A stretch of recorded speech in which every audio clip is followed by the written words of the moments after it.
ਸਤਿ ਸ੍ਰੀ ਅਕਾਲ ਜੀ। Enjoy stories channel ਵਿੱਚ ਤੁਹਾਡਾ ਸਵਾਗਤ ਹੈ। ਸ਼ੁਰੂ ਕਰਦੇ ਹਾਂ ਅੱਜ ਦੀ ਕਹਾਣੀ। ਰਣਜੀਤ ਕੌਰ ਦੀਆਂ 3 ਧੀਆਂ ਸੀ ਤੇ ਤਿੰਨੇ ਰੋਜ਼ ਹੀ ਆ ਕੇ ਆਪਣੀ ਭਾਬੀ ਦੇ ਲਈ ਮੁਸੀਬਤਾਂ ਖੜੀਆਂ ਕਰ ਦਿੰਦੀਆਂ ਸੀ। ਝੂਠੀਆਂ ਸ਼ਿਕਾਇਤਾਂ ਲਗਾਉਂਦੀਆਂ ਕਿ ਭਾਬੀ ਸਾਡੇ ਬੱਚਿਆਂ ਨੂੰ ਮਾਰਦੀ ਹੈ ਤੇ ਸਾਨੂੰ ਪਾਣੀ ਤੱਕ ਨਹੀਂ ਪੁੱਛਦੀ, ਤਾਂ ਕਿ ਅਸੀਂ ਮਾਂ ਤੇ ਭਰਾਵਾਂ ਨੂੰ ਮਿਲਣ ਨਾ ਆਈਏ। ਤੇ ਫਿਰ ਨਵਦੀਪ ਦਾ ਪਤੀ ਉਸ ਨੂੰ ਬਹੁਤ ਬੁਰਾ ਭਲਾ ਕਹਿੰਦਾ ਤੇ ਨਨਾਨਾ ਬਹੁਤ ਖੁਸ਼ ਹੁੰਦੀਆਂ ਤੇ ਕਹਿੰਦੀਆਂ ਕਿ ਅਸੀਂ ਤੈਨੂੰ ਇਸ ਘਰ ਚੋਂ ਕੱਢ ਕੇ ਹੀ ਛੱਡਾਂਗੇ। ਰਣਜੀਤ ਕੌਰ ਧੀਆਂ ਨੂੰ ਕਹਿੰਦੀ ਕਿ ਮੇਰੇ ਪੁੱਤ ਦਾ ਘਰ ਨਾ ਬਰਬਾਦ ਕਰੋ, ਤਾਂ ਉਹ ਕਹਿੰਦੀਆਂ ਅਸੀਂ ਭਰਾ ਦਾ ਵਿਆਹ ਇੱਕ ਅਮੀਰ ਘਰ ਵਿੱਚ ਕਰਾਂਗੇ ਤੇ ਬੈਠ ਕੇ ਖਾਵਾਂਗੇ। ਇੱਕ ਦਿਨ ਨਵਦੀਪ ਦੇ ਨਾਲ ਨਨਾਨਾ ਨੇ ਬਦਤਮੀਜ਼ੀ ਕੀਤੀ ਤੇ ਆਪਣੇ ਕੱਪੜੇ ਪਾੜ ਕੇ ਕਹਿਣ ਲੱਗੀਆਂ, ਭਾਬੀ ਨੇ ਇਹ ਸਭ ਕੀਤਾ ਹੈ। ਤਾਂ ਨਵਦੀਪ ਦਾ ਪਤੀ ਉਸ ਨੂੰ ਮਾਰਨ ਲੱਗਿਆ ਸੀ ਕਿ ਅਚਾਨਕ ਰਣਜੀਤ ਕੌਰ ਨੇ ਸਕਰੀਨ ਤੇ ਸੀਸੀਟੀਵੀ ਵੀਡੀਓ ਚਲਾ ਦਿੱਤਾ ਤੇ ਨਨਾਨਾ ਦੇ ਪੈਰਾਂ ਹੇਠੋਂ ਜ਼ਮੀਨ ਨਿਕਲ ਗਈ। ਕਿਉਂਕਿ ਹੁਣ ਕਹਾਣੀ ਵਿਸਤਾਰ ਨਾਲ ਸੁਣਦੇ ਹਾਂ ਜੀ। ਕੱਚ ਦਾ ਗਲਾਸ ਡਿੱਗ ਕੇ ਟੁੱਟਿਆ ਸੀ, ਕਿਉਂਕਿ ਨਵਦੀਪ ਦੀਆਂ ਤਿੰਨੇ ਨਨਾਨਾ ਨੂੰ ਕੋਈ ਪਰਵਾਹ ਨਹੀਂ ਸੀ ਕਿ ਉਹਨਾਂ ਦੇ ਬੱਚੇ ਕਿੰਨੇ ਬਦਤਮੀਜ਼ ਨੇ। ਉਹ ਭੱਜਦੀ ਹੋਈ ਆਪਣੇ ਕਮਰੇ ਵਿੱਚੋਂ ਆਈ ਸੀ। ਅਜੇ ਕੁਝ ਦੇਰ ਪਹਿਲਾਂ ਹੀ ਤਾਂ ਸਭ ਨੂੰ ਖਾਣਾ ਖਿਲਾ ਕੇ ਉਹ ਆਰਾਮ ਕਰਨ ਆਪਣੇ ਕਮਰੇ ਵਿੱਚ ਲੇਟੀ ਹੋਈ ਸੀ। ਦੁਪਹਿਰ ਦਾ ਖਾਣਾ ਬਣਾ ਕੇ ਜਦੋਂ ਉਹ ਖਾਣਾ ਟੇਬਲ ਤੇ ਲਗਾਉਣ ਲੱਗੀ ਤਾਂ ਉਸ ਦੀਆਂ ਨਨਾਨਾ ਕਹਿਣ ਲੱਗੀਆਂ, ਇਹ ਕੀ ਉਹੀ ਮਾਂ ਦਾ ਪੁਰਾਣਾ ਡਿਨਰ ਸੈੱਟ? ਕੀ ਦਾਜ ਵਿੱਚ ਤੂੰ ਜੋ ਸੈੱਟ ਲਿਆਈ ਹੈ ਉਹ ਕਿੱਥੇ ਹੈ? ਲੈ ਕੇ ਜਾਣਾ ਹੈ। ਅਸੀਂ ਨਹੀਂ ਖਾਵਾਂਗੇ ਇਸ ਵਿੱਚ ਖਾਣਾ। ਚੱਲ ਆਪਣਾ ਡਿਨਰ ਸੈੱਟ ਕੱਢ ਸਾਡੇ ਸਾਹਮਣੇ ਰੱਖ। ਡਿਨਰ ਸੈੱਟ ਤਾਂ ਇਸ ਲਈ ਹੀ ਹੁੰਦਾ ਹੈ ਕਿ ਮਹਿਮਾਨਾਂ ਦੇ ਸਾਹਮਣੇ ਰੱਖਿਆ ਜਾਵੇ, ਤੇ ਸਾਡੇ ਤੋਂ ਜ਼ਿਆਦਾ ਖਾਸ ਮਹਿਮਾਨ ਤੇਰੇ ਲਈ ਹੋਰ ਕੌਣ ਹੋ ਸਕਦਾ ਹੈ? ਚੱਲ ਜਾ ਆਪਣਾ ਨਵਾਂ ਡਿਨਰ ਸੈੱਟ ਕੱਢ ਕੇ ਰੱਖ, ਅਸੀਂ ਉਹਦੇ ਵਿੱਚ ਹੀ ਖਾਣਾ ਖਾਵਾਂਗੇ। ਵੱਡੀ ਨਨਾਣ ਨੇ ਉਸ ਤੇ ਇੱਕ ਨਵਾਂ ਆਦੇਸ਼ ਜਾਰੀ ਕਰ ਦਿੱਤਾ ਸੀ। ਫਿਰ ਵਿਚਾਰੀ ਨੇ ਆਪਣਾ ਨਵਾਂ ਸੈੱਟ ਕੱਢ ਕੇ ਸਾਹਮਣੇ ਰੱਖਿਆ। ਡੱਬੇ ਵਿੱਚੋਂ ਕੱਢਿਆ, ਚੰਗੀ ਤਰ੍ਹਾਂ ਧੋ ਕੇ ਸਾਫ਼ ਕਰਕੇ ਟੇਬਲ ਤੇ ਸਜਾਇਆ। ਜਿਵੇਂ ਹੀ ਖਾਣੇ ਦੀ ਪਹਿਲੀ ਬੁਰਕੀ ਲਈ ਤਾਂ ਦੂਜੀ ਨਨਾਣ ਕਹਿਣ ਲੱਗੀ, ਮੰਮੀ ਤੁਸੀਂ ਦੱਸਿਆ ਨਹੀਂ ਨਵਦੀਪ ਨੂੰ ਕਿ ਮੈਂ ਤਾਜ਼ੀ ਰੋਟੀ ਖਾਂਦੀ ਹਾਂ, ਬਿਲਕੁਲ ਤਵੇ ਤੋਂ ਲੈਂਦੀ ਮੇਰੇ ਤੋਂ ਨਹੀਂ ਖਾਈ ਜਾਂਦੀ, ਪਹਿਲਾਂ ਦੀ ਪੱਕੀ ਹੋਈ ਰੋਟੀ। ਫਿਰ ਉਹ ਕਹਿਣ ਲੱਗੀ, ਨਵਦੀਪ ਜਾ ਮੇਰੇ ਲਈ ਤਾਜ਼ੀ ਰੋਟੀ ਬਣਾ ਕੇ ਲਿਆ। ਮੇਰੇ ਬੱਚੇ ਵੀ ਬਿਲਕੁਲ ਤਾਜ਼ੀ ਰੋਟੀ ਖਾਂਦੇ ਨੇ, ਅਸੀਂ ਰੱਖੀਆਂ ਹੋਈਆਂ ਰੋਟੀਆਂ ਨਹੀਂ ਖਾਂਦੇ, ਸਾਨੂੰ ਬਿਲਕੁਲ ਵੀ ਮਜ਼ਾ ਨਹੀਂ ਆਉਂਦਾ। ਤਾਂ ਨਵਦੀਪ ਭੱਜ ਕੇ ਦੁਬਾਰਾ ਰਸੋਈ ਵਿੱਚ ਗਈ। ਗਰਮੀਆਂ ਦਾ ਮੌਸਮ ਸੀ। ਪਹਿਲਾਂ ਹੀ ਉਸ ਦਾ ਅੱਧਾ ਦਿਨ ਤਾਂ ਨਨਾਨਾ ਦੀਆਂ ਫਰਮਾਇਸ਼ਾਂ ਦਾ ਖਾਣਾ ਬਣਾਉਣ ਵਿੱਚ ਹੀ ਲੰਘ ਚੁੱਕਿਆ ਸੀ ਤੇ ਹੁਣ ਤਾਜ਼ੀ ਰੋਟੀ ਫਿਰ ਤੋਂ ਬਣਾਉਣੀ ਸੀ। ਨਵਦੀਪ ਨੇ ਤਾਜ਼ੀਆਂ ਰੋਟੀਆਂ ਬਣਾ ਕੇ ਆਪਣੀ ਨਨਾਣ ਦੇ ਸਾਹਮਣੇ ਰੱਖੀਆਂ ਸੀ, ਪਰ ਇਸ ਚੱਕਰ ਵਿੱਚ ਉਸ ਦੀ ਆਪਣੀ ਭੁੱਖ ਮਿਟ ਚੁੱਕੀ ਸੀ। ਉਹ ਸੋਚ ਰਹੀ ਸੀ ਕਿ ਕੁਝ ਦੇਰ ਆਰਾਮ ਕਰਨ ਤੋਂ ਬਾਅਦ ਹੀ ਕੁਝ ਖਾ ਲਵਾਂਗੀ, ਪਰ ਜਿਵੇਂ ਹੀ ਆਪਣੇ ਕਮਰੇ ਵਿੱਚ ਆ ਕੇ ਪਈ ਤਾਂ ਉਸ ਨੂੰ ਅਜਿਹਾ ਲੱਗਿਆ ਜਿਵੇਂ ਕੱਚ ਦਾ ਕੁਝ ਡਿੱਗ ਕੇ ਟੁੱਟਿਆ ਹੋਵੇ। ਉਸ ਦੀ ਤਾਂ ਜਾਨ ਹੀ ਨਿਕਲ ਗਈ ਸੀ। ਬੜੀਆਂ ਮੁਸ਼ਕਿਲਾਂ ਨਾਲ ਉਸਦੇ ਪਾਪਾ ਨੇ ਉਸ ਨੂੰ ਦਾਜ ਦਿੱਤਾ ਸੀ। ਉਹਨਾਂ ਨੇ ਆਪਣੇ ਕਈ ਦੋਸਤਾਂ ਤੋਂ ਉਧਾਰ ਪੈਸੇ ਲਏ ਸੀ। ਮਹਿੰਗਾਈ ਦਾ ਜੋ ਹਾਲ ਅੱਜ ਕੱਲ੍ਹ ਚੱਲ ਰਿਹਾ ਸੀ, ਆਮ ਜਿਹਾ ਡਿਨਰ ਸੈੱਟ ਵੀ 7-8 ਹਜ਼ਾਰ ਤੋਂ ਘੱਟ ਨਹੀਂ ਆਉਂਦਾ ਸੀ। ਉਹ ਤੁਰੰਤ ਉੱਠੀ ਤੇ ਜਦੋਂ ਭੱਜ ਕੇ ਬਾਹਰ ਆਈ ਤਾਂ ਉਸਦੇ ਕੀਮਤੀ ਡਿਨਰ ਸੈੱਟ ਦਾ ਗਲਾਸ ਤੇ ਪਲੇਟ ਟੁੱਟ ਚੁੱਕੇ ਸੀ। ਨਵਦੀਪ ਨੂੰ ਇੰਨਾ ਗੁੱਸਾ ਆਇਆ ਕਿ ਜਿਸ ਦੀ ਕੋਈ ਹੱਦ ਹੀ ਨਹੀਂ ਸੀ, ਪਰ ਉਸਦੀ ਨਨਾਣ ਨੂੰ ਤਾਂ ਬਿਲਕੁਲ ਪਰਵਾਹ ਨਹੀਂ ਸੀ, ਕਿਉਂਕਿ ਆਪਣੀ ਵੱਡੀ ਨਨਾਣ ਨੂੰ ਕਿਹਾ ਕਿ ਧਿਆਨ ਰੱਖਣਾ ਚਾਹੀਦਾ ਸੀ, ਤੂੰ ਕਿਉਂ ਆਪਣੇ ਬੇਟੇ ਨੂੰ ਪਲੇਟ ਫੜਾਈ? ਤਾਂ ਉਹ ਕਹਿਣ ਲੱਗੀ, ਕੀ ਹੋ ਗਿਆ? ਹੁਣ ਟੁੱਟਣ ਵਾਲੀ ਚੀਜ਼ ਸੀ ਤਾਂ ਟੁੱਟ ਗਈ, ਹੁਣ ਇੰਨੀ ਜਿਹੀ ਗੱਲ ਤੇ ਮੇਰੇ ਬੱਚੇ ਦੀ ਜਾਨ ਲਵੇਂਗੀ? ਨਵਦੀਪ ਆਈ ਤੇ ਗੁੱਸੇ ਵਿੱਚ ਬੋਲੀ ਕਿ ਜੇ ਤੁਹਾਡੇ ਬੱਚਿਆਂ ਨੂੰ ਖਾਣ ਪੀਣ ਦੀ ਤਮੀਜ਼ ਨਹੀਂ ਤਾਂ ਤੁਸੀਂ ਮੇਰਾ ਡਿਨਰ ਸੈੱਟ ਕਿਉਂ ਕਢਵਾਇਆ? ਤੁਹਾਨੂੰ ਅੰਦਾਜ਼ਾ ਵੀ ਹੈ ਕਿ ਡਿਨਰ ਸੈੱਟ ਕਿੰਨਾ ਮਹਿੰਗਾ ਆਉਂਦਾ ਹੈ? ਨਵਦੀਪ ਦੀ ਗੱਲ ਸੁਣ ਕੇ ਉਸਦੀ ਨਨਾਣ ਰੌਲਾ ਪਾਉਣ ਲੱਗੀ ਤੇ ਕਹਿਣ ਲੱਗੀ, ਹਾਏ ਰੱਬਾ, ਇੱਕ ਪਲੇਟ ਕੀ ਟੁੱਟ ਗਈ, ਤੂੰ ਤਾਂ ਅਸਮਾਨ ਹੀ ਸਿਰ ਤੇ ਚੱਕ ਲਿਆ। ਵੀਰੇ ਕੀ ਹੋ ਗਿਆ ਜੋ ਮੇਰੇ ਬੇਟੇ ਤੋਂ ਇੱਕ ਪਲੇਟ ਟੁੱਟ ਗਈ? ਮੇਰੀ ਮਾਂ ਨੇ ਵੀ ਮੈਨੂੰ ਟਰੱਕ ਭਰ ਕੇ ਦਾਜ ਦਿੱਤਾ ਸੀ ਤੇ ਕਿੰਨੀਆਂ ਚੀਜ਼ਾਂ ਹੁਣ ਤੱਕ ਟੁੱਟ ਚੁੱਕੀਆਂ ਨੇ। ਅਸੀਂ ਤਾਂ ਇਸ ਤਰ੍ਹਾਂ ਆਪਣੇ ਸਹੁਰਿਆਂ ਵਿੱਚ ਕਦੇ ਰੌਲਾ ਨਹੀਂ ਪਾਇਆ। 2-4 ਪਲੇਟਾਂ ਦੀ ਕੀਮਤ ਲੈ ਕੇ ਆ ਗਈ। ਉਦੋਂ ਤੋਂ ਸ਼ੋਰ ਸ਼ਰਾਬਾ ਸ਼ੁਰੂ ਕਰ ਦਿੱਤਾ। ਨਵਦੀਪ ਤਾਂ ਇਹ ਸੁਣ ਕੇ ਹੀ ਖੂਨ ਦਾ ਘੁੱਟ ਪੀ ਕੇ ਰਹਿ ਗਈ। ਉਸ ਸਮੇਂ ਰਣਜੀਤ ਕੌਰ ਉੱਥੇ ਘਰ ਵਿੱਚ ਬਣੇ ਹੋਏ ਛੋਟੇ ਜਿਹੇ ਮੰਦਿਰ ਵਿੱਚ ਪੂਜਾ ਕਰ ਰਹੀ ਸੀ। ਜਿਵੇਂ ਹੀ ਉੱਠੀ ਤਾਂ ਉਹ ਕਹਿਣ ਲੱਗੀ ਕਿ ਰਮਨ ਬਹੂ ਦਾ ਇੰਨਾ ਮਹਿੰਗਾ ਡਿਨਰ ਸੈੱਟ ਸੀ, ਕੀ ਜ਼ਰੂਰਤ ਸੀ ਉਸ ਨੂੰ ਕਢਵਾਉਣ ਦੀ। ਮੇਰੇ ਡਿਨਰ ਸੈੱਟ ਵਿੱਚ ਹੀ ਖਾਣਾ ਖਾ ਲੈਂਦੀ। ਤਾਂ ਰਮਨ ਕਹਿਣ ਲੱਗੀ, ਬਸ ਕਰ ਮੰਮੀ, ਤੁਹਾਨੂੰ ਤਾਂ ਪਤਾ ਨਹੀਂ ਕਿਉਂ ਆਪਣੀ ਹੀ ਸਕੀ ਬੇਟੀ ਨਾਲ ਕੋਈ ਵੈਰ ਹੈ। ਰਣਜੀਤ ਕੌਰ ਕਹਿਣ ਲੱਗੀ, ਮੈਂ ਤਾਂ ਤੈਨੂੰ ਸਹੀ ਗੱਲ ਸਮਝਾ ਰਹੀ ਹਾਂ। ਮਾਂ ਹੀ ਸਮਝਾਉਂਦੀ ਹੈ। ਪਰ ਰਮਨ ਦਾ ਮੂੰਹ ਬਣ ਗਿਆ ਸੀ। ਉਹ ਕਹਿਣ ਲੱਗੀ, ਰਾਤ ਨੂੰ ਆਉਣ ਦੇ ਵਰਿੰਦਰ ਨੂੰ। ਇੱਕ ਉਹੀ ਹੈ ਜੋ ਸਾਡਾ ਸਕਾ ਭਰਾ ਹੈ, ਜਿਸ ਨੇ ਪਿਓ ਦੇ ਮਰਨ ਤੋਂ ਬਾਅਦ ਵੀ ਪਿਓ ਦੀ ਕਮੀ ਮਹਿਸੂਸ ਨਹੀਂ ਹੋਣ ਦਿੱਤੀ। ਇਹ ਕਹਿੰਦੇ ਹੋਏ ਉਸਨੇ ਚੁੰਨੀ ਦੇ ਪੱਲੇ ਨਾਲ ਆਪਣੇ ਹੰਝੂ ਸਾਫ਼ ਕੀਤੇ, ਜੋ ਕਿ ਅਜੇ ਅੱਖਾਂ ਤੋਂ ਨਿਕਲੇ ਵੀ ਨਹੀਂ ਸੀ। ਨਵਦੀਪ ਜੂਠੇ ਭਾਂਡੇ ਚੱਕ ਕੇ ਰਸੋਈ ਵਿੱਚ ਧੋਣ ਲਈ ਚਲੀ ਗਈ ਤੇ ਆਪਣਾ ਬਾਕੀ ਦਾ ਬਚਿਆ ਡਿਨਰ ਸੈੱਟ ਤੁਰੰਤ ਹੀ ਉਸਨੇ ਡੱਬੇ ਵਿੱਚ ਸੰਭਾਲ ਕੇ ਰੱਖ ਦਿੱਤਾ। ਰਾਤ ਨੂੰ ਜਦੋਂ ਵਰਿੰਦਰ ਆਇਆ ਤਾਂ ਤਿੰਨੇ ਭੈਣਾਂ ਭਰਾ ਦੇ ਕੋਲ ਬੈਠ ਗਈਆਂ। ਕਹਿਣ ਲੱਗੀਆਂ, ਵੀਰੇ, ਅਸੀਂ ਤਾਂ ਸੋਹਣੀ ਘਰਵਾਲੀ ਤੇਰੇ ਲਈ ਇਸ ਲਈ ਪਸੰਦ ਕਰਕੇ ਲਿਆਈਆਂ ਸੀ ਤਾਂ ਕਿ ਸਾਡਾ ਭਰਾ ਖੁਸ਼ ਰਵੇ, ਤੇ ਇਹ ਕਿ ਤੁਸੀਂ ਆਪਣੀ ਪਤਨੀ ਨੂੰ ਇਹੀ ਕਹੋਗੇ ਕਿ ਉਹ ਸਾਡੀ ਇੱਜ਼ਤ ਕਰੇ, ਸਾਡੀ ਆਓ ਭਗਤ ਕਰੇ। ਆਖਿਰ ਇਹ ਸਾਡੇ ਪੇਕੇ ਨੇ। ਭਰਾ ਦਾ ਵਿਆਹ ਕਰਨ ਦਾ ਇਹ ਕਾਰਨ ਤਾਂ ਨਹੀਂ ਹੁੰਦਾ ਕਿ ਭੈਣਾਂ ਭਰਾ ਨੂੰ ਮਿਲ ਵੀ ਨਾ ਸਕਣ। ਰਮਨ ਨੇ ਇਸ ਤਰ੍ਹਾਂ ਗੱਲ ਕੀਤੀ ਸੀ ਜਿਵੇਂ ਕਿ ਹੁਣੇ ਹੀ ਰੋਵੇਗੀ।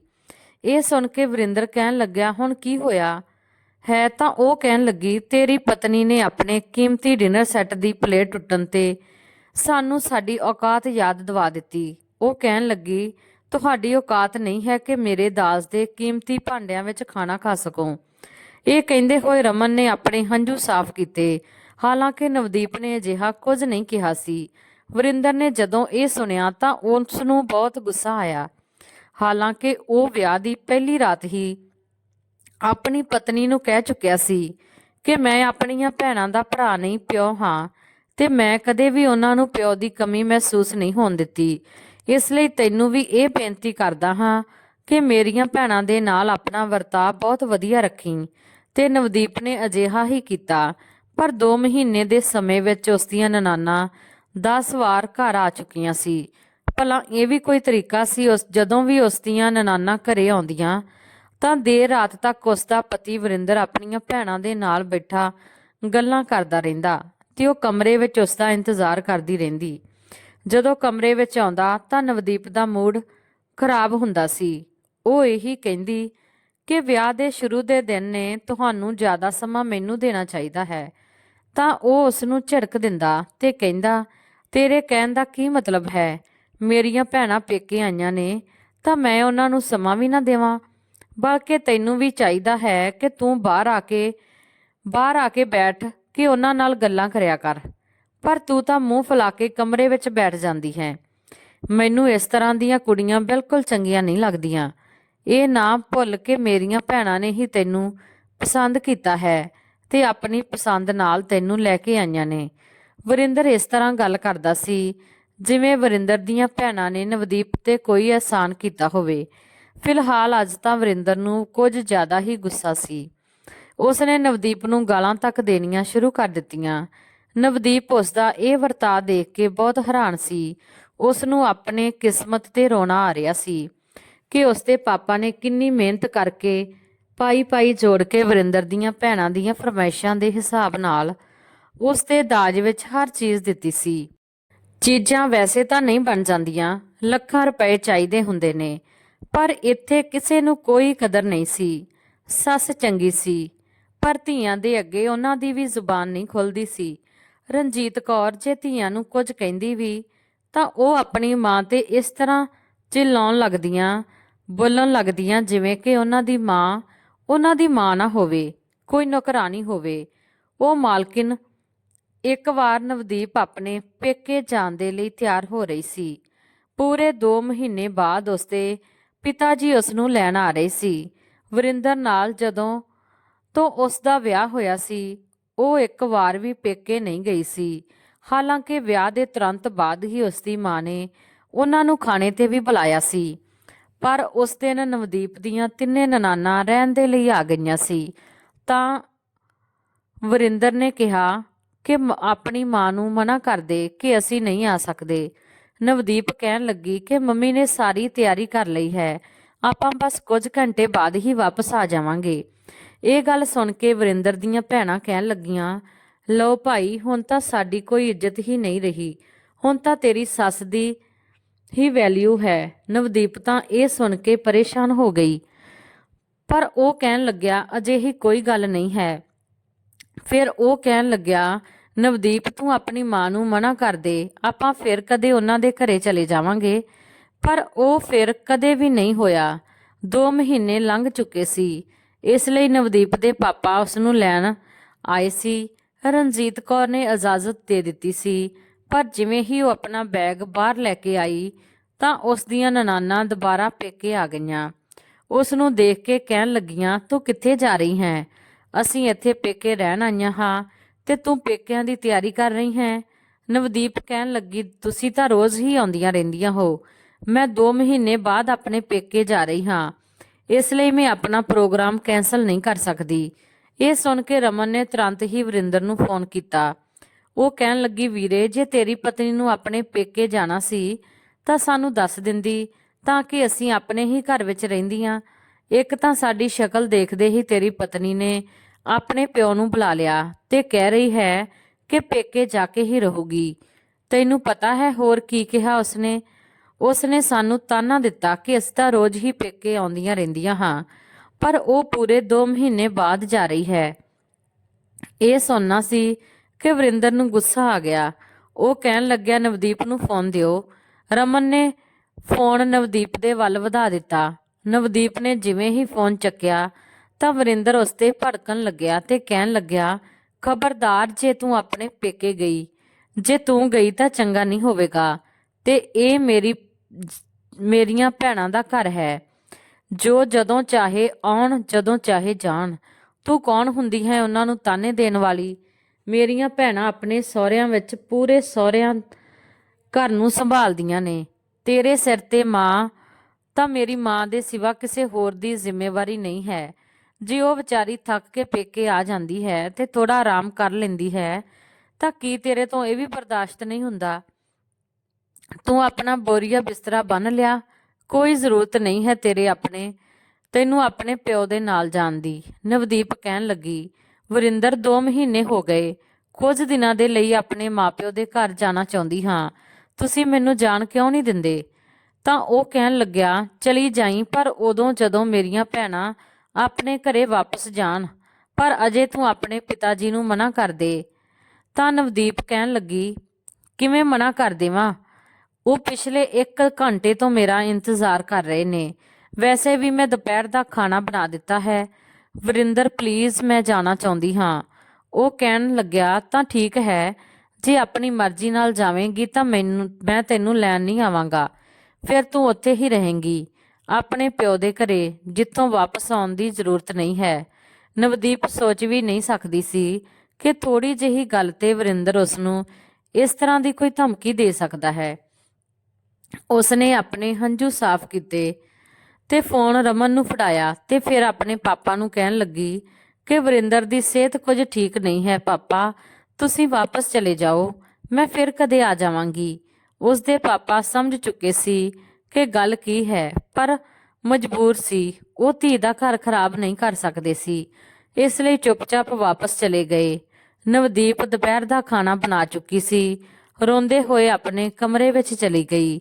ਰਣਜੀਤ ਕੌਰ ਆਪਣੀਆਂ ਧੀਆਂ ਨੂੰ ਕਹਿਣ ਲੱਗੀ ਕਿ ਤੁਸੀਂ ਚੰਗਾ ਨਹੀਂ ਕੀਤਾ, 2 ਮਹੀਨਿਆਂ ਵਿੱਚ ਤੁਸੀਂ 10 ਵਾਰ ਆਈਆਂ ਹੋ। ਕੀ ਹੁੰਦਾ ਸੀ ਜੇ ਇਸ ਨੂੰ ਵੀ ਆਪਣੇ ਪੇਕੇ ਜਾਣ ਦਿੰਦੀਆਂ? ਜੇ ਤੁਹਾਡਾ ਭਰਾ ਤੁਹਾਨੂੰ ਪਿਆਰ ਕਰਦਾ ਹੈ ਤਾਂ ਉਸਦੇ ਵੀ ਤਾਂ ਮਾਪਿਓ ਭੈਣ ਭਰਾ ਨੇ, ਉਹਨਾਂ ਦਾ ਵੀ ਤਾਂ ਦਿਲ ਹੋਵੇਗਾ ਕਿ ਸਾਡੀ ਭੈਣ ਆ ਕੇ ਰਹੇ।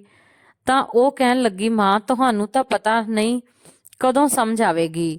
ਨੂੰਹ ਨੂੰ ਰੱਖਣ ਦੇ ਚਾਲ ਚੱਲਣ ਸਿੱਖੋ। ਇਹ ਕੀ ਗੱਲ ਹੈ ਕਿ ਉਹ ਮੂੰਹ ਚੱਕ ਕੇ ਕਿਸੇ ਵੀ ਸਮੇਂ ਪੇਕੇ ਚਲੀ ਜਾਵੇ?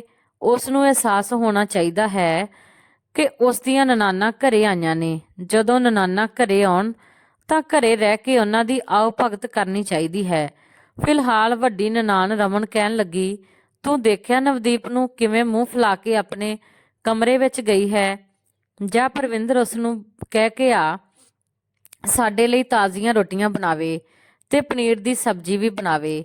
ਇਹ ਕੀ ਗੱਲ ਹੈ ਕਿ ਮੂੰਹ ਬਣਾ ਕੇ ਆਪਣੇ ਕਮਰੇ ਵਿੱਚ ਚਲੀ ਗਈ? ਹੁਣ ਅਸੀਂ ਉਸ ਦੇ ਨਖਰੇ ਦੇਖਣ ਥੋੜ੍ਹੋ ਆਈਆਂ। ਰਣਜੀਤ ਕੌਰ ਕਹਿਣ ਲੱਗੀ ਕਿ ਰੋਟੀ ਮੈਂ ਬਣਾ ਦਿੰਦੀ ਹਾਂ ਤੇ ਸਬਜ਼ੀ ਵੀ ਬਣਾ ਦਿੰਦੀ ਹਾਂ। ਰਹਿਣ ਦੇ ਉਸ ਨੂੰ, ਇੱਕ ਤਾਂ ਤੁਸੀਂ ਉਸ ਨੂੰ ਪੇਕੇ ਨਹੀਂ ਜਾਣ ਦਿੱਤਾ ਤੇ ਹੁਣ ਉਸ ਤੇ ਆਰਡਰ ਚਲਾ ਰਹੀਆਂ ਹੋ। ਪਤਾ ਨਹੀਂ ਤੁਸੀਂ ਸ਼ਰਮ ਕਿਉਂ ਨਹੀਂ ਕਰਦੀਆਂ। ਵੱਡੀ ਬੇਟੀ ਰਮਨ ਰਣਜੀਤ ਕੌਰ ਦੇ ਸਾਹਮਣੇ ਖੜੀ ਹੋ ਗਈ ਤੇ ਕਹਿਣ ਲੱਗੀ, ਮਾਂ ਮੈਨੂੰ ਇਹ ਦੱਸੋ, ਤੁਸੀਂ ਸਾਡੇ ਸਕੇ ਮਾਂ ਹੋ ਜਾਂ ਨਵਦੀਪ ਦੀ ਅਜੀਬ ਸੱਸ ਹੋ ਤੁਸੀਂ? ਸੱਸ ਤਾਂ ਨੂੰਹ ਨੂੰ ਆਪਣੀਆਂ ਉਂਗਲਾਂ ਦੇ ਇਸ਼ਾਰਿਆਂ ਤੇ ਨਚਾਉਂਦੀ ਹੈ ਤੇ ਧੀਆਂ ਦੀ ਸਕੀ ਹੁੰਦੀ ਹੈ, ਪਰ ਸਾਡੇ ਘਰ ਵਿੱਚ ਤਾਂ ਉਲਟੀ ਗੰਗਾ ਵਹਿੰਦੀ ਹੈ। ਤੁਹਾਨੂੰ ਨੂੰਹ ਨਾਲ ਜ਼ਿਆਦਾ ਪਿਆਰ ਹੈ ਤੇ ਬੇਟੀਆਂ ਨਾਲ ਕੋਈ ਪਿਆਰ ਨਹੀਂ। ਰਣਜੀਤ ਕੌਰ ਕਹਿਣ ਲੱਗੀ, ਕਿਉਂਕਿ ਉਹ ਬਹੁਤ ਚੰਗੀ ਹੈ, ਮੇਰਾ ਬਹੁਤ ਖਿਆਲ ਰੱਖਦੀ ਹੈ। ਤੁਹਾਡੀ ਵੀ ਤਾਂ ਉਹ ਆਓ ਭਗਤ ਕਰਦੀ ਹੈ। ਕੀ ਸੀ ਜੇ ਉਹ ਇੱਕ ਦਿਨ 2 ਦਿਨ ਆਪਣੇ ਪੇਕੇ ਰਹਿ ਲੈਂਦੀ? ਤਾਂ ਛੋਟੀ ਨਨਾਣ ਪਰਵਿੰਦਰ ਨਵਦੀਪ ਦੇ ਕਮਰੇ ਵਿੱਚ ਗਈ ਤੇ ਬਿਨਾਂ ਦਰਵਾਜ਼ਾ ਖੜਕਾਏ ਦਰਵਾਜ਼ਾ ਖੋਲ ਕੇ ਅੰਦਰ ਆ ਗਈ। ਉਹ ਆਪਣੇ ਬੈੱਡ ਤੇ ਪਈ ਹੋਈ ਸੀ, ਆਪਣੀ ਅੱਖਾਂ ਤੇ ਹੱਥ ਰੱਖ ਕੇ ਹੰਝੂ ਵਹਾ ਰਹੀ ਸੀ। ਉਸ ਦੀ ਮਾਂ ਨੇ ਕਿੰਨੇ ਪਿਆਰ ਨਾਲ ਉਸ ਨੂੰ ਬੁਲਾਇਆ ਸੀ, ਪਰ ਉਸ ਦੀਆਂ ਨਨਾਣਾਂ ਲਾਸਟ ਟਾਈਮ ਤੇ ਪਹੁੰਚ ਗਈਆਂ। ਪਰਵਿੰਦਰ ਕਹਿਣ ਲੱਗੀ, ਭਾਬੀ ਅਸੀਂ ਤਾਜ਼ੀਆਂ ਰੋਟੀਆਂ ਖਾਣੀਆਂ ਨੇ, ਸਾਨੂੰ ਤਾਜ਼ੀਆਂ ਰੋਟੀਆਂ ਬਣਾ ਦਿਓ, ਸਾਨੂੰ ਬਹੁਤ ਭੁੱਖ ਲੱਗੀ ਹੈ। ਨਵਦੀਪ ਨੂੰ ਪਹਿਲਾਂ ਹੀ ਬਹੁਤ ਗੁੱਸਾ ਆ ਰਿਹਾ ਸੀ। ਉਸਨੇ ਆਪਣੇ ਹੱਥ ਆਪਣੀਆਂ ਅੱਖਾਂ ਤੋਂ ਹਟਾਏ ਤੇ ਕਹਿਣ ਲੱਗੀ ਕਿ ਮੇਰੇ ਸਿਰ ਵਿੱਚ ਬਹੁਤ ਦਰਦ ਹੈ। ਮੈਂ ਖਾਣਾ ਬਣਾ ਦਿੱਤਾ ਹੈ, ਰੋਟੀ ਤੁਸੀਂ ਖੁਦ ਵੀ ਬਣਾ ਸਕਦੀਆਂ ਹੋ। ਇਹ ਸੁਣਨਾ ਸੀ ਕਿ ਪਰਵਿੰਦਰ ਕਹਿਣ ਲੱਗੀ, ਤੇਰੀ ਬਹੁਤ ਜ਼ੁਬਾਨ ਖੁੱਲ ਗਈ ਹੈ। ਆਉਣ ਦੇ ਵਰਿੰਦਰ ਨੂੰ, ਤੇਰਾ ਤਾਂ ਅਜਿਹਾ ਬੰਦੋਬਸਤ ਕਰਵਾਵਾਂਗੇ ਕਿ ਯਾਦ ਰੱਖੇਂਗੀ। ਬਹੁਤ ਸ਼ੌਂਕ ਹੈ ਨਾ ਤੈਨੂੰ ਪੇਕੇ ਜਾਣ ਦਾ? ਸਾਰੀ ਜ਼ਿੰਦਗੀ ਦੇ ਲਈ ਹੁਣ ਤੂੰ ਪੇਕਿਆਂ ਵਿੱਚ ਹੀ ਰਹੀਂ। ਜੇ ਤੈਨੂੰ ਪੇਕੇ ਨਾ ਭਿਜਵਾਇਆ ਤਾਂ ਫਿਰ ਕਹੀਂ। ਇਹ ਕਹਿ ਕੇ ਪਰਵਿੰਦਰ ਕਮਰੇ ਤੋਂ ਬਾਹਰ ਚਲੀ ਗਈ ਤੇ ਉਸ ਦਾ ਕਮਰੇ ਦਾ ਦਰਵਾਜ਼ਾ ਵੀ ਬੜੇ ਜ਼ੋਰ ਨਾਲ ਬੰਦ ਕੀਤਾ। ਨਵਦੀਪ ਕੁਝ ਚਿਰ ਤਾਂ ਵੈਸੇ ਹੀ ਬੈਠੀ ਰਹੀ, ਪਰ ਫਿਰ ਉਸ ਨੂੰ ਚਿੰਤਾ ਹੋਣ ਲੱਗੀ ਕਿ ਵਰਿੰਦਰ ਤਾਂ ਵੈਸੇ ਵੀ ਭੈਣਾਂ ਦੀ ਹੀ ਸੁਣਦਾ ਹੈ, ਉਸ ਦੀ ਤਾਂ ਗੱਲ ਦੀ ਅਹਿਮੀਅਤ ਹੀ ਨਹੀਂ ਹੈ। ਇਹ ਨਾ ਹੋਵੇ ਕਿ ਸੱਚ ਵਿੱਚ ਉਹ ਭੈਣਾਂ ਜੇ ਦੇ ਕਹਿਣੇ ਤੇ ਉਸ ਨੂੰ ਘਰ ਤੋਂ ਬਾਹਰ ਕੱਢ ਦੇਵੇ। ਇਸ ਲਈ ਉਹ ਤੁਰੰਤ ਉੱਠ ਕੇ ਬਾਹਰ ਆ ਗਈ। ਰਸੋਈ ਵਿੱਚ ਦੇਖਿਆ ਤਾਂ ਉਸ ਦੀ ਸੱਸ ਆਪਣੀਆਂ ਧੀਆਂ ਦੇ ਲਈ ਰੋਟੀ ਬਣਾ ਰਹੀ ਸੀ। ਨਵਦੀਪ ਨੇ ਕਿਹਾ, ਮੰਮੀ ਜੀ ਤੁਸੀਂ ਪਾਸੇ ਹੋ ਜਾਓ, ਰੋਟੀ ਮੈਂ ਬਣਾਉਂਦੀ ਹਾਂ। ਤਾਂ ਉਹ ਕਹਿਣ ਲੱਗੀ, ਕੋਈ ਗੱਲ ਨਹੀਂ ਪੁੱਤ, ਤੂੰ ਆਰਾਮ ਕਰ ਲਾ। ਤਾਂ ਉਹ ਕਹਿਣ ਲੱਗੀ, ਨਹੀਂ ਨਹੀਂ ਮੈਂ ਰੋਟੀ ਬਣਾਉਂਦੀ ਹਾਂ। ਉਸ ਨੇ ਆਪਣੀ ਸੱਸ ਦੇ ਨਾਲ ਹੱਥ ਵਿੱਚ ਚਿਮਟਾ ਫੜਿਆ ਤੇ ਰੋਟੀਆਂ ਬਣਾਉਣ ਲੱਗੀ।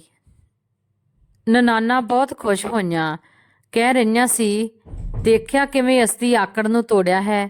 ਜੇ ਸਾਡੀ ਮਾਂ ਸਾਡੇ ਕਹਿਣ ਤੇ ਚੱਲੇ ਤਾਂ ਦੇਖ ਇਹ ਕਿਵੇਂ ਤੀਰ ਦੀ ਤਰ੍ਹਾਂ ਸਿੱਧੀ ਹੋ ਜਾਂਦੀ ਹੈ। ਵੱਡੀ ਨਨਾਣ ਨੇ ਨੱਕ ਮੂੰਹ ਟੇਢਾ ਕਰਦੀ ਹੋਈ ਹੱਸਣ ਲੱਗੀ। ਇਹ ਹੁੰਦੀ ਕੌਣ ਹੈ ਸਾਨੂੰ ਨਾ ਕਹਿਣ ਵਾਲੀ? ਨਵਦੀਪ ਰਾਤ ਦੇ ਖਾਣੇ ਦੀ ਤਿਆਰੀ ਕਰਨ ਲੱਗੀ ਤਾਂ ਤਿੰਨੇ ਭੈਣਾਂ ਸਿਰ ਜੋੜ ਕੇ ਕਹਿਣ ਲੱਗੀਆਂ ਕਿ ਅਸੀਂ ਤਾਂ ਬਹੁਤ ਵੱਡੀ ਗਲਤੀ ਕਰ ਦਿੱਤੀ। ਅਸੀਂ ਤਾਂ ਬਸ ਸਿਰਫ ਨਵਦੀਪ ਦੀ ਸੁੰਦਰਤਾ ਦੇਖੀ, ਉਸ ਦੇ ਪਿਓ ਦੇ ਕੋਲ ਤਾਂ ਕੁਝ ਵੀ ਨਹੀਂ ਸੀ। ਉਧਾਰ ਲੈ ਕੇ ਉਸਨੇ ਬਸ ਆਪਣੀ ਧੀ ਨੂੰ ਚੱਲਦਾ ਕੀਤਾ। ਤੈਨੂੰ ਪਤਾ ਹੈ ਮੇਰੀ ਨਨਾਣ ਦੇ ਵਿਆਹ ਜਿੱਥੇ ਹੋਇਆ ਹੈ ਉਹ ਬਹੁਤ ਅਮੀਰ ਲੋਕ ਨੇ ਤੇ ਮੇਰੀ ਨਨਾਣ ਦੇ ਲਈ ਉਹ ਰਿਸ਼ਤਾ ਦੇਖ ਰਹੇ ਨੇ। ਤੇ ਪਤਾ ਹੈ ਵਰਿੰਦਰ ਦਾ ਪੁੱਛ ਰਹੇ ਸੀ। ਵਰਿੰਦਰ ਤਾਂ ਚੰਗੀ ਨੌਕਰੀ ਕਰਦਾ ਹੈ, ਦੇਖਣ ਵਿੱਚ ਵੀ ਹੈਂਡਸਮ ਹੈ, ਪਰ ਮਾੜੀ ਕਿਸਮਤ ਅਸੀਂ ਵਰਿੰਦਰ ਦਾ ਵਿਆਹ ਜਲਦਬਾਜ਼ੀ ਵਿੱਚ ਨਵਦੀਪ ਨਾਲ ਕਰਵਾ ਦਿੱਤਾ। ਨਹੀਂ ਤਾਂ ਸੱਚ ਪੁੱਛੇ ਜੇ ਵਰਿੰਦਰ ਦਾ ਵਿਆਹ ਮੇਰੀ ਨਨਾਣ ਦੀ ਨਨਾਣ ਨਾਲ ਹੋ ਜਾਂਦਾ ਤਾਂ ਸਾਡੇ ਤਾਂ ਵਾਰੇ ਨਿਆਰੇ ਹੋ ਜਾਂਦੇ। ਉਹਨਾਂ ਨੇ ਤਾਂ ਇੰਨਾ ਦਾਜ ਦੇਣਾ ਸੀ ਕਿ ਤੁਸੀਂ ਸੋਚ ਵੀ ਨਹੀਂ ਸਕਦੇ। ਉਹ ਕਹਿੰਦੇ ਸੀ ਕਿ ਬੇਟੀ ਦੀ ਜਿੰਨੀਆਂ ਵੀ ਨਨਾਣਾਂ ਹੋਣ ਸਭ ਨੂੰ ਸੋਨੇ ਦੇ ਸੈੱਟ ਦੇਣਗੇ ਤੇ ਸੱਸ ਨੂੰ ਸੋਨੇ ਦੇ ਸੈੱਟ ਦੇ ਨਾਲ 2 ਸੋਨੇ ਦੇ ਕੰਗਣ ਵੀ। ਹਾਏ ਮੇਰੇ ਭਰਾ ਦੀ ਤਾਂ ਕਿਸਮਤ ਫੁੱਟ ਗਈ। ਇੱਕ ਤਾਂ ਕੁੜੀ ਦੇ ਪਿਓ ਨੇ ਇੰਨਾ ਚੰਗਾ ਦਾਜ ਵੀ ਨਹੀਂ ਦਿੱਤਾ, ਤੇ ਉੱਤੋਂ ਮੈਡਮ ਦਾ ਨਖਰਾ ਤਾਂ ਦੇਖੋ। ਵੈਸੇ ਹੀ ਆਕੜ ਦਿਖਾਉਂਦੀ ਹੈ, ਜਿਵੇਂ ਕਿ ਅਸੀਂ ਉਸਦੇ ਪਿਓ ਦਾ ਖਾਰੇ ਹਾਂ। ਮੈਨੂੰ ਤਾਂ ਇਹ ਨਵਦੀਪ ਦੀ ਬੱਚੀ ਇਹ ਕੱਖ ਚੰਗੀ ਨਹੀਂ ਲੱਗਦੀ। ਰਣਜੀਤ ਕੌਰ ਉਸ ਸਮੇਂ ਅੱਖਾਂ ਬੰਦ ਕਰਕੇ ਪਈ ਹੋਈ ਸੀ। ਜਿਵੇਂ ਹੀ ਉਹਨਾਂ ਨੇ ਧੀਆਂ ਦੀਆਂ ਗੱਲਾਂ ਸੁਣੀਆਂ ਤਾਂ ਉਹ ਕਹਿਣ ਲੱਗੀ, ਤੁਹਾਨੂੰ ਬਿਲਕੁਲ ਵੀ ਰੱਬ ਦਾ ਡਰ ਨਹੀਂ ਹੈ? ਕਿਉਂ ਆਪਣੇ ਭਰਾ ਦਾ ਘਰ ਬਰਬਾਦ ਕਰਨਾ ਚਾਹੁੰਦੀਆਂ ਹੋ? ਤਾਂ ਉਹ ਕਹਿਣ ਲੱਗੀਆਂ, ਭਰਾ ਦਾ ਘਰ ਤਾਂ ਅਸੀਂ ਬਰਬਾਦ ਕਰ ਦਿੱਤਾ। ਕਾਸ਼ ਕਿ ਅਕਲ ਤੋਂ ਕੰਮ ਲਿਆ ਹੁੰਦਾ ਤਾਂ ਅੱਜ ਅਸੀਂ ਲੱਖਾਂ ਵਿੱਚ ਖੇਡ ਰਹੇ ਹੁੰਦੇ। ਮੈਨੂੰ ਤਾਂ ਖੁਦ ਤੇ ਅਫਸੋਸ ਹੋ ਰਿਹਾ ਹੈ। ਅਸੀਂ ਬਸ ਨਵਦੀਪ ਦੀ ਗੋਰੀ ਚਿੱਟੀ ਚਮੜੀ ਦੇਖੀ ਤੇ ਸਮਝਿਆ ਕਿ ਚਲੋ ਭਰਾ ਖੁਸ਼ ਹੋ ਜਾਵੇਗਾ। ਕੀ ਪਤਾ ਸੀ ਕਿ ਮੇਰਾ ਭਰਾ ਤਾਂ ਹੀਰਾ ਸੀ, ਹੀਰਾ। ਉਸਦੇ ਲਈ ਤਾਂ ਅਮੀਰ ਤੋਂ ਅਮੀਰ ਪਰਿਵਾਰ ਦੇ ਰਿਸ਼ਤੇ ਆ ਸਕਦੇ ਸੀ। ਕਾਸ਼ ਕਿ ਮੈਂ ਪਹਿਲਾਂ ਹੀ ਥੋੜੀ ਕੋਸ਼ਿਸ਼ ਕੀਤੀ ਹੁੰਦੀ। ਰਣਜੀਤ ਕੌਰ ਦੀ ਵੱਡੀ ਬੇਟੀ ਨੂੰ ਇਸ ਗੱਲ ਦਾ ਬਹੁਤ ਦੁੱਖ ਸੀ ਕਿ ਚੰਗੀ ਅਮੀਰ ਕੁੜੀ ਹੱਥ ਚੋਂ ਛੁੱਟ ਗਈ। ਪਰਵਿੰਦਰ ਵੀ ਕਹਿਣ ਲੱਗੀ, ਮੈਨੂੰ ਯਾਦ ਆਇਆ, ਆਪਣੀ ਨਨਾਣ ਦੀ ਨਨਾਣ ਪਹਿਲਾਂ ਤੋਂ ਵਿਆਹੀ ਹੋਈ ਹੈ। ਉਸ ਦਾ ਤਾਂ ਤਲਾਕ ਹੋਇਆ ਸੀ। ਤੁਸੀਂ ਉਸ ਦੀ ਗੱਲ ਕਰ ਰਹੇ ਹੋ? ਤਾਂ ਵੱਡੀ ਵਾਲੀ ਨੇ ਉਂਗਲੀ ਦੇ ਇਸ਼ਾਰੇ ਕਰਦੇ ਹੋਏ ਉਸ ਨੂੰ ਚੁੱਪ ਕਰਵਾਇਆ ਤੇ ਕਹਿਣ ਲੱਗੀ, ਹਾਂ ਤਾਂ ਕੀ ਹੋਇਆ? ਦੌਲਤ ਤਾਂ ਹੈ ਨਾ ਉਸ ਦੇ ਕੋਲ। ਪੈਸੇ ਨਾਲ ਹਰ ਦੋਸ਼ ਲੁਕ ਜਾਂਦਾ ਹੈ। ਫਿਰ ਕਹਿਣ ਲੱਗੀ ਕਿ ਉਹ ਵਰਿੰਦਰ ਨੂੰ ਬਹੁਤ ਪਸੰਦ ਕਰਦੇ ਨੇ। ਨਵਦੀਪ ਇਸ ਘਰ ਤੋਂ ਨਿਕਲ ਜਾਵੇ ਤਾਂ ਬੜੇ ਆਰਾਮ ਨਾਲ ਵਰਿੰਦਰ ਦਾ ਰਿਸ਼ਤਾ ਮੇਰੀ ਨਨਾਣ ਦੀ ਨਨਾਣ ਨਾਲ ਹੋ ਜਾਵੇਗਾ। ਫਿਰ ਤਾਂ ਸਾਡੇ ਐਸ਼ ਨੇ, ਆਪਾਂ ਬੈਠ ਕੇ ਖਾਵਾਂਗੇ। ਕਿੰਨੀ ਦੌਲਤ ਹੈ ਉਸਦੇ ਪਿਓ ਦੇ ਕੋਲ। ਤਿੰਨੇ ਭੈਣਾਂ ਮਾਂ ਤੋਂ ਲੁਕ ਕੇ ਇਹ ਪਲਾਨ ਬਣਾਉਣ ਲੱਗੀਆਂ ਸੀ ਕਿ ਕਿਵੇਂ ਨਵਦੀਪ ਨੂੰ ਘਰ ਚੋਂ ਧੱਕੇ ਮਾਰ ਕੇ ਬਾਹਰ ਕੱਢਿਆ ਜਾਵੇ। ਇੱਕ ਵਾਰ ਉਹਨਾਂ ਨੇ ਅਜਿਹਾ ਖੇਡ ਰਚਾਇਆ ਜਿਸ ਨੂੰ ਕਿਵੇਂ ਕੋਈ ਸੋਚ ਵੀ ਨਹੀਂ ਸਕਦਾ ਕਿ ਉਹ ਇਸ ਹੱਦ ਤੱਕ ਵੀ ਗਿਰ ਸਕਦੀਆਂ ਨੇ। ਇੱਕ ਦਿਨ ਜਦੋਂ ਰਾਤ ਨੂੰ ਵਰਿੰਦਰ ਦੇ ਆਉਣ ਦਾ ਸਮਾਂ ਹੋਇਆ ਤਾਂ ਵੱਡੀ ਭੈਣ ਨੇ ਆਪਣਾ ਮੂੰਹ ਕੁੱਟਣਾ ਸ਼ੁਰੂ ਕਰ ਦਿੱਤਾ ਤੇ ਆਪਣੇ ਮੂੰਹ ਤੇ ਜ਼ੋਰ-ਜ਼ੋਰ ਨਾਲ ਥੱਪੜ ਮਾਰ ਕੇ ਆਪਣਾ ਮੂੰਹ ਲਾਲ ਕਰ ਲਿਆ। ਫਿਰ ਕੰਧ ਨਾਲ ਸਿਰ ਮਾਰਨ ਲੱਗੀ। ਇਸ ਵਾਰ ਰਣਜੀਤ ਕੌਰ ਨੇ ਬੇਟੀ ਨੂੰ ਨਹੀਂ ਰੋਕਿਆ। ਉਹ ਚੁੱਪਚਾਪ ਬੈਠੀ ਤਮਾਸ਼ਾ ਦੇਖਦੀ ਰਹੀ। ਫਿਰ ਉਸਨੇ ਆਪਣੇ ਕੱਪੜੇ ਵੀ ਪਾੜਨੇ ਸ਼ੁਰੂ ਕਰ ਦਿੱਤੇ। ਨਵਦੀਪ ਤਾਂ ਇਹ ਸਭ ਦੇਖ ਕੇ ਹੈਰਾਨ ਸੀ। ਆਖਿਰ ਉਸਦੀ ਵੱਡੀ ਨਨਾਣ ਨੂੰ ਹੋਇਆ ਤਾਂ ਹੋਇਆ ਕੀ ਹੈ? ਇਹ ਕਿਹੋ ਜਿਹਾ ਪਾਗਲਪਨ ਦਾ ਦੌਰਾ ਹੈ? ਫਿਲਹਾਲ ਉਸਨੇ ਤਾਂ ਵੈਸੇ ਵੀ ਅਜਿਹੀਆਂ ਗੱਲਾਂ ਤੋਂ ਬੜਾ ਡਰ ਲੱਗਦਾ ਸੀ, ਇਸ ਲਈ ਉਹ ਡਰ ਕੇ ਉੱਥੇ ਖੜੀ ਰਹੀ। ਛੋਟੀਆਂ ਦੋਨੇ ਨਨਾਣਾਂ ਮਿਲ ਕੇ ਵੱਡੀ ਭੈਣ ਨੂੰ ਕਾਬੂ ਕਰ ਰਹੀਆਂ ਸੀ। ਉਸ ਸਮੇਂ ਵਰਿੰਦਰ ਘਰ ਦੇ ਅੰਦਰ ਆਇਆ ਤਾਂ ਵੱਡੀ ਭੈਣ ਆਉਂਦੇ ਹੋਏ ਉਸ ਦੇ ਗਲੇ ਲੱਗ ਗਈ ਤੇ ਕਹਿਣ ਲੱਗੀ, ਤੇਰੀ ਪਤਨੀ ਨੇ ਦੇਖੋ ਮਾਰ-ਮਾਰ ਕੇ ਮੇਰਾ ਕੀ ਹਾਲ ਕੀਤਾ ਹੈ। ਦੂਜੀ ਭੈਣ ਵੀ ਹੰਝੂ ਵਹਾਉਣ ਲੱਗੀ ਤੇ ਕਹਿਣ ਲੱਗੀ, ਤੇਰੀ ਪਤਨੀ ਨੇ ਸਾਨੂੰ ਬਹੁਤ ਮਾਰਿਆ ਹੈ ਤੇ ਦੀਦੀ ਦੀ ਤਾਂ ਦੇਖੋ ਹਾਲਤ ਹੀ ਖਰਾਬ ਕਰ ਦਿੱਤੀ। ਇਹਨਾਂ ਦੇ ਕੱਪੜੇ ਤੱਕ ਪਾੜ ਦਿੱਤੇ। ਇਹ ਸੁਣ ਕੇ ਵਰਿੰਦਰ ਗੁੱਸੇ ਵਿੱਚ ਆ ਗਿਆ ਤੇ ਕਹਿਣ ਲੱਗਿਆ ਕਿ ਮੈਂ ਅੱਜ ਤੈਨੂੰ ਨਹੀਂ ਛੱਡਾਂਗਾ। ਨਵਦੀਪ ਤਾਂ ਇਹ ਸਭ ਦੇਖ ਕੇ ਹੈਰਾਨ ਹੋ ਗਈ। ਉਹ ਹੈਰਾਨ ਸੀ ਤੇ ਫਿਰ ਕਹਿਣ ਲੱਗੀ, ਵਰਿੰਦਰ ਮੈਂ ਕੁਝ ਨਹੀਂ ਕੀਤਾ। ਤਾਂ ਉਹ ਕਹਿਣ ਲੱਗਿਆ, ਫਿਰ ਕਿਉਂ ਮੇਰੀਆਂ ਭੈਣਾਂ ਝੂਠ ਬੋਲ ਰਹੀਆਂ ਨੇ? ਤਾਂ ਉਹ ਕਹਿਣ ਲੱਗੀ, ਮੈਨੂੰ ਨਹੀਂ ਪਤਾ, ਪਰ ਮੈਂ ਤੇਰੀ ਦੀਦੀ ਨੂੰ ਹੱਥ ਤੱਕ ਨਹੀਂ ਲਗਾਇਆ। ਮੈਨੂੰ ਤਾਂ ਲੱਗਿਆ ਕਿ ਸ਼ਾਇਦ ਇਹਨਾਂ ਨੂੰ ਕੋਈ ਦੌਰਾ ਪੈ ਰਿਹਾ ਹੈ। ਤਾਂ ਉਹ ਕਹਿਣ ਲੱਗਿਆ, ਮੇਰੀ ਭੈਣ ਨੂੰ ਮਾਰ-ਮਾਰ ਕੇ ਤੂੰ ਹੁਣ ਮੈਨੂੰ ਝੂਠ ਬੋਲ ਰਹੀ ਹੈ ਤੇ ਝੂਠੇ ਆਰੋਪ ਲਗਾ ਰਹੀ ਹੈ। ਅੱਜ ਮੈਂ ਤੇਰਾ ਉਹ ਹਾਲ ਕਰੂੰਗਾ ਕਿ ਤੂੰ ਯਾਦ ਰੱਖੇਂਗੀ। ਛੋਟੀ ਭੈਣ ਪਰਵਿੰਦਰ ਕਹਿਣ ਲੱਗੀ ਕਿ ਵਰਿੰਦਰ ਇਸ ਨੂੰ ਤਲਾਕ ਦੇ ਦੇ ਕਿਉਂਕਿ ਇਹ ਤੇਰੇ ਨਾਲ ਰਹਿਣਾ ਹੀ ਨਹੀਂ ਚਾਹੁੰਦੀ। ਇਹ ਤੇਰੇ ਸਾਹਮਣੇ ਬਹੁਤ ਸਿੱਧੀ ਤੇ ਮਾਸੂਮ ਬਣਦੀ ਹੈ ਤੇ ਪਿੱਛੋਂ ਸਾਨੂੰ ਪਾਣੀ ਤੱਕ ਨਹੀਂ ਪੁੱਛਦੀ। ਸਾਡੇ ਬੱਚਿਆਂ ਦੇ ਮੂੰਹ ਤੇ ਥੱਪੜ ਮਾਰਦੀ ਹੈ। ਇਸ ਨੂੰ ਬਸ ਆਪਣੇ ਦਾਜ ਵਿੱਚ ਲਿਆਂਦੀਆਂ ਹੋਈਆਂ 4 ਚੀਜ਼ਾਂ ਤੇ ਘਮੰਡ ਹੈ। ਲੱਤ ਮਾਰ ਇਸ ਨੂੰ, ਤਲਾਕ ਦੇ। ਇਸ ਦੇ ਸਮਾਨ ਨੂੰ ਵੀ ਇਸੇ ਸਮੇਂ ਬਾਹਰ ਕੱਢ ਕੇ ਸੁੱਟ ਦੇ। ਇਹ ਸੁਣ ਕੇ ਵਰਿੰਦਰ ਕੁਝ ਕਹਿਣ ਹੀ ਵਾਲਾ ਸੀ ਕਿ ਉਦੋਂ ਰਣਜੀਤ ਕੌਰ ਉਸਦੇ ਕੋਲ ਆ ਗਈ। ਉਸ ਦੇ ਮੂੰਹ ਤੇ ਹੱਥ ਰੱਖਦੇ ਹੋਏ ਕਹਿਣ ਲੱਗੀ ਕਿ ਤੂੰ ਬਹੁਤ ਵੱਡੀ ਗਲਤੀ ਕਰੇਂਗਾ। ਮੈਂ ਕਦੋਂ ਤੋਂ ਤੈਨੂੰ ਕਹਿ ਰਹੀ ਹਾਂ ਕਿ ਤੇਰੀ ਪਤਨੀ ਬਹੁਤ ਚੰਗੀ ਹੈ, ਇਸ ਦਾ ਕੋਈ ਦੋਸ਼ ਨਹੀਂ ਹੈ। ਤਾਂ ਉਹ ਕਹਿਣ ਲੱਗਿਆ ਕਿ ਮਾਂ ਮੈਨੂੰ ਤਾਂ ਲੱਗਦਾ ਹੈ ਕਿ ਨਵਦੀਪ ਨੇ ਤੁਹਾਡੇ ਤੇ ਕਾਲਾ ਜਾਦੂ ਕੀਤਾ ਹੈ। ਜੋ ਤੁਸੀਂ ਹਰ ਸਮੇਂ ਉਸ ਦਾ ਪੱਖ ਲੈਂਦੇ ਹੋ। ਤੁਹਾਨੂੰ ਆਪਣੀਆਂ ਸਕੀਆਂ ਧੀਆਂ ਤੇ ਵਿਸ਼ਵਾਸ ਨਹੀਂ। ਇਸ ਨੇ ਜ਼ਰੂਰ ਤੁਹਾਨੂੰ ਆਪਣੇ ਵੱਸ ਵਿੱਚ ਕੀਤਾ ਹੈ ਤੇ ਕੋਈ ਮੰਤਰ ਪੜਾਇਆ ਹੈ।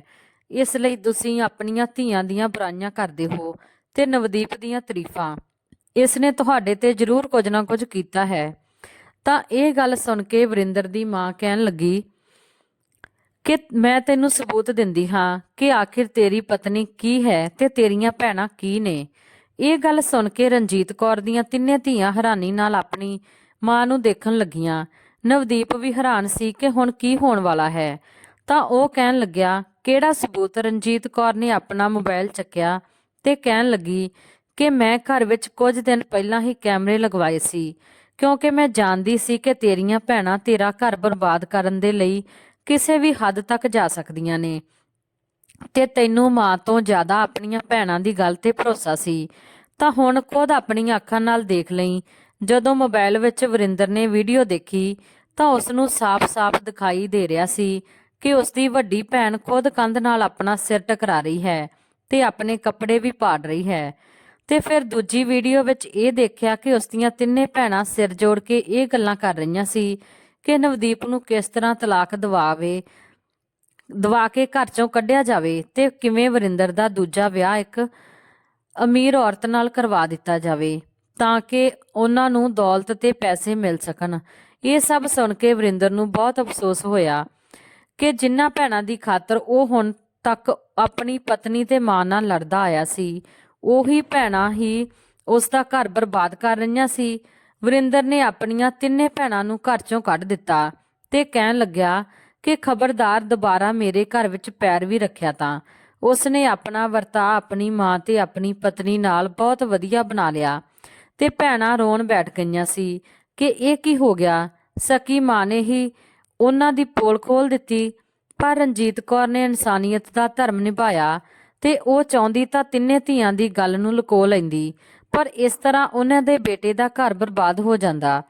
ਇਸ ਲਈ ਉਹਨਾਂ ਨੇ ਸੱਚਾਈ ਦਾ ਸਾਥ ਦਿੱਤਾ ਸੀ। ਪਰ ਰਣਜੀਤ ਕੌਰ ਵਰਗੀਆਂ ਔਰਤਾਂ ਬਹੁਤ ਘੱਟ ਹੁੰਦੀਆਂ ਨੇ। ਜ਼ਿਆਦਾਤਰ ਔਰਤਾਂ ਪੁੱਤਾਂ ਦੇ ਘਰ ਬਰਬਾਦ ਹੋਣ ਤੇ ਅਫਸੋਸ ਨਹੀਂ ਕਰਦੀਆਂ। ਉਹਨਾਂ ਨੂੰ ਬਸ ਇਹ ਹੁੰਦਾ ਹੈ ਕਿ ਸਾਡੀਆਂ ਧੀਆਂ ਦਾ ਘਰ ਵਸਿਆ ਰਹੇ ਤੇ ਉਹ ਪੇਕੇ ਆ ਕੇ ਚਾਹੇ ਆਪਣੀ ਭਾਬੀ ਦਾ ਘਰ ਬਰਬਾਦ ਕਰ ਦੇਣ। ਕਾਸ਼ ਕਿ ਹਰ ਔਰਤ ਰਣਜੀਤ ਕੌਰ ਵਰਗੀ ਸੋਚ ਰੱਖੇ ਤਾਂ ਕਈਆਂ ਕੁੜੀਆਂ ਦੇ ਘਰ ਬਰਬਾਦ ਹੋਣ ਤੋਂ ਬਚ ਜਾਣ। ਦੋਸਤੋ, ਇਹ ਸੀ ਜੀ ਆਪਣੀ ਅੱਜ ਦੀ ਕਹਾਣੀ। ਜੇਕਰ ਤੁਹਾਨੂੰ ਕਹਾਣੀ ਵਧੀਆ ਲੱਗੀ ਤਾਂ ਲਾਈਕ, ਸ਼ੇਅਰ, ਕਮੈਂਟ ਜ਼ਰੂਰ ਕਰਨਾ ਤੇ ਚੈਨਲ ਨੂੰ ਸਬਸਕ੍ਰਾਈਬ ਕਰਨਾ ਕਦੇ ਨਾ ਭੁੱਲਣਾ। ਕਹਾਣੀ ਸੁਣਨ ਦੇ ਲਈ ਤੁਹਾਡਾ ਬਹੁਤ ਬਹੁਤ ਧੰਨਵਾਦ। ਮਿਲਦੇ ਹਾਂ ਕਿਸੇ ਨਵੀਂ ਕਹਾਣੀ ਦੇ ਨਾਲ। ਤਦ ਤੱਕ ਲਈ ਸਤਿ ਸ੍ਰੀ ਅਕਾਲ ਜੀ।